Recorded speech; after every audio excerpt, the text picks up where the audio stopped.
sida khayraadka ku jira waad ogaatay maxaad bal nooga sheegi kartaa arrintaas iyada aad iyo aad waa su'aal wanaagsan waxa weeyaan horta bini aadamku wuxuu ku hormaraa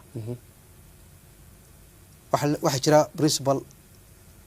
mabaadi uu bini aadamku ku hormari karo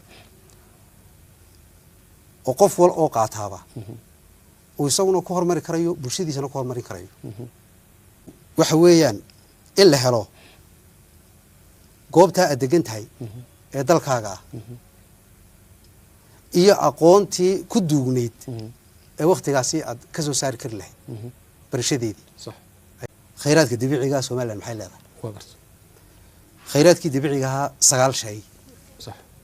ayaan markaas aan helay oo soo taabtay waa garto 9 shay waxa weeyaan biyaynu leenahay way biyo dhulka hoose mara ayaynu leenahay waa garto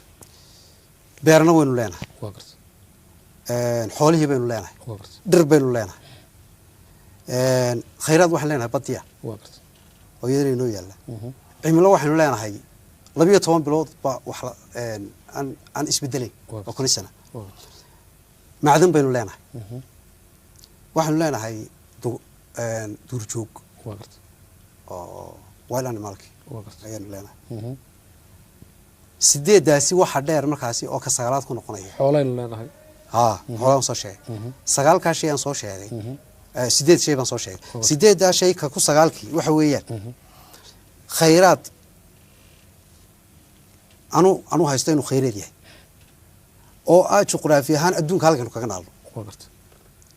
goobta aynu adduunka khayraadkii badda oo kale waa garto goobta aynu dhulka kaga naalno ayaa iyaduna khayraad sideedii waa garto iyo marinkaasi aynu